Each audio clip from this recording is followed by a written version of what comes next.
Hi Stampers, this is Kathy from Ladies Stamp A Lot. Today I'm going to show you how to make this cute little tote to hold some cards and envelopes. This one here I have 6 cards and 6 envelopes in. I show these in another video, so if you missed that one, I'll stay to the end and I'll show you the cards inside. Today I just wanted to show you how to make that box. It's really actually pretty easy. So you are going to take your paper trimmer and a piece of cardstock, 8.5 by 11, the 8.5 by 11, and you're going to put it into your paper trimmer this way, and we're going to score it at 1. And when I score at 1, I like to use this. Let me get this so you can see it. I like to use this side of the paper trimmer so that I can hold on to my paper versus this way where your paper's out here flapping around in the wind. So let's go here and line this up at 1 inch and make sure to score it, not cut it. The lighter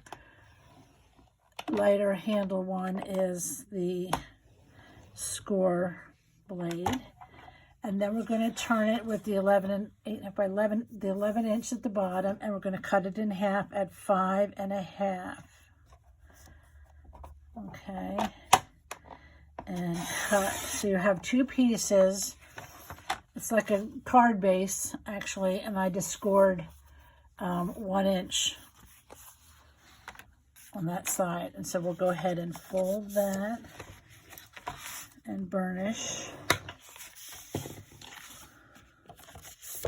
And this is going to make the front part of it. Now, in my original box, I ran this piece through the embossing folder, and I did use the Leaf Fall 3D embossing folder. And what I did was I just put with the fold side at the bottom, put this in and ran it through the cut and emboss machine. And then I sponged it when it came out. I'm going to skip that step just to make this go a little quicker. So I like to use liquid glue. You could use tear and tape. You want something that's fairly strong because this box will get open and closed and you want it to be able to stick together. So I'm just putting glue on this flap and then gluing them together. Now, if you want to be particular, like I usually am. Now I'm just gluing that together where the 2 score pieces are. The 2 flaps are glued together. Now I like to have it so that, let's see if I can show you.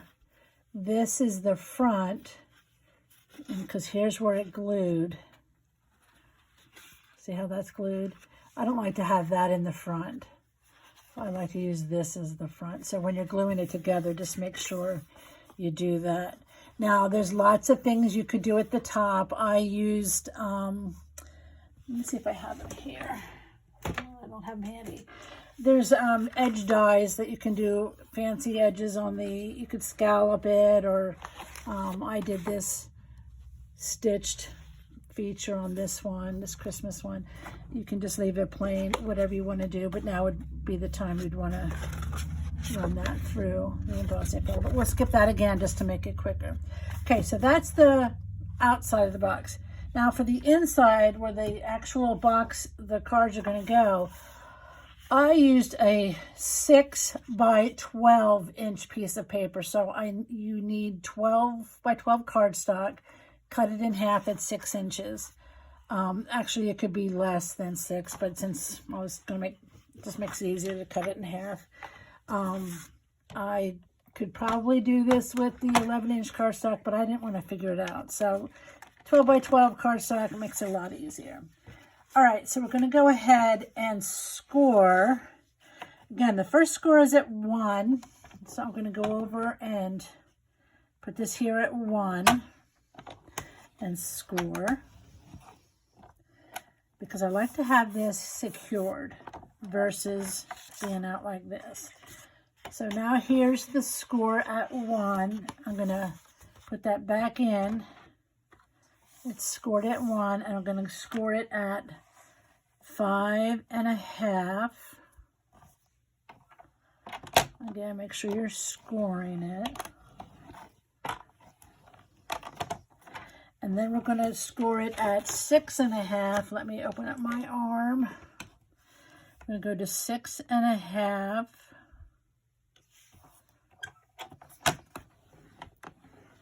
And 11.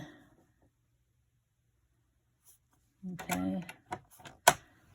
So I really think that's 1 and 5.5 from this end, and then you could put it 1, 5.5 from that end. That's basically what it is. The 12 by 12 paper makes it super easy. Again, if you wanted to use 11, you just have to make these a little bit smaller to cut it down 1 inch. But we do sell 12 by 12 paper. It is hidden in the catalog. Oh yeah, I do one. Oh, I forgot one thing. Sorry. Forgot the other score. After you do that, you have to score it 1 inch the long way. So with the long edge going up and down, you want to score it 1 inch. Okay. Sorry about that. Okay. Now, you still want to burnish all these edges so that you get a nice crisp box that's going to be square. And then we have the inch piece here. I'm going to go ahead and burnish that. Okay, now what we're going to do is this on the score lines, we're going to cut here and just cut this piece off. Okay, so that's the inch flap. We're going to just cut that out.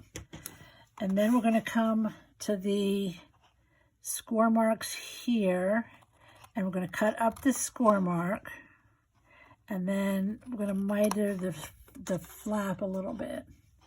So cut up the score mark, and then just a little snip of a triangle. It's just going to reduce some of the bulk and make it lie better. And then we're going to come over here on the score mark. So you're cutting up to the other score, the score that goes that way. And then just a little bit of a snip on the flap. And that's pretty much it. So your box is going to go together like this. Okay, and so you want to do the glue on the flap and fold it. Now, of course, if you use the liquid glue, it gives you a little bit more wiggle room, but you could also use the tear-in tape. And I guess the Seal Plus would do pretty well too. That holds a stronger bond than just a regular. Okay, so we're going to put that nice and square there. I want to make sure this is going to fit in. Okay, now that's going to fit in, and then this is also going to tuck in. Okay, you see how that works? That's going to tuck in. So we're going to, and we could probably miter these corners here if you wanted to make it fit in a little bit better. I'll do that. So this one, because it's going to tuck in, you're not going to see it. And this one. Okay. And then we're going to put glue here. And here. Again, if you're going to do tear-in tape, make sure you get it close to that score mark. And I like to fold this down so that the cards go in easily. I mean, glue it down. You really probably wouldn't have to glue this bottom part. Okay, so that's just going to tuck in there. And it's glued. Okay, so that's the little box. Now, this is where I said this is...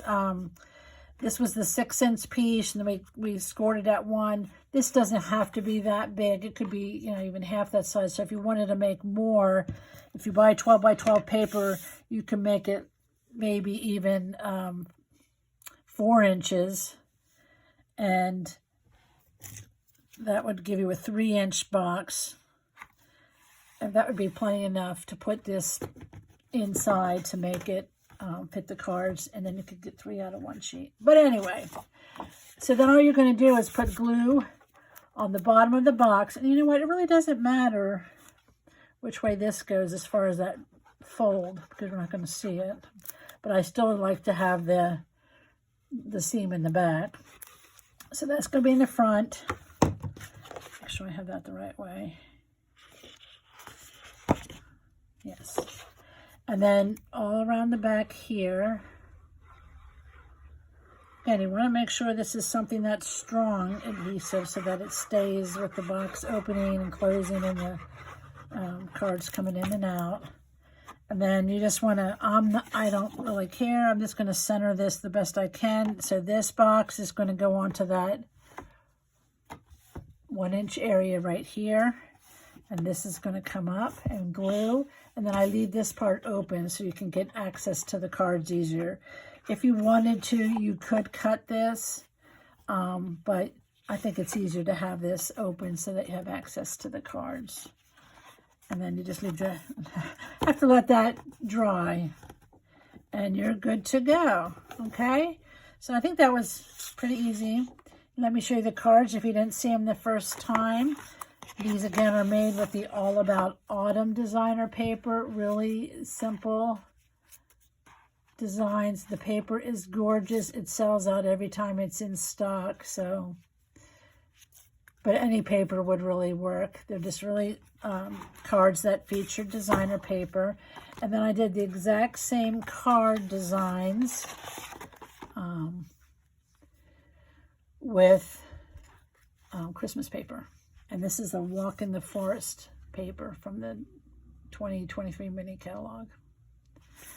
Oh, there's the envelopes. Those I only did 3. So they're the same patterns, just different paper. So there you go. Any questions, just leave a comment. And I hope you give it a try. And thanks for stopping by.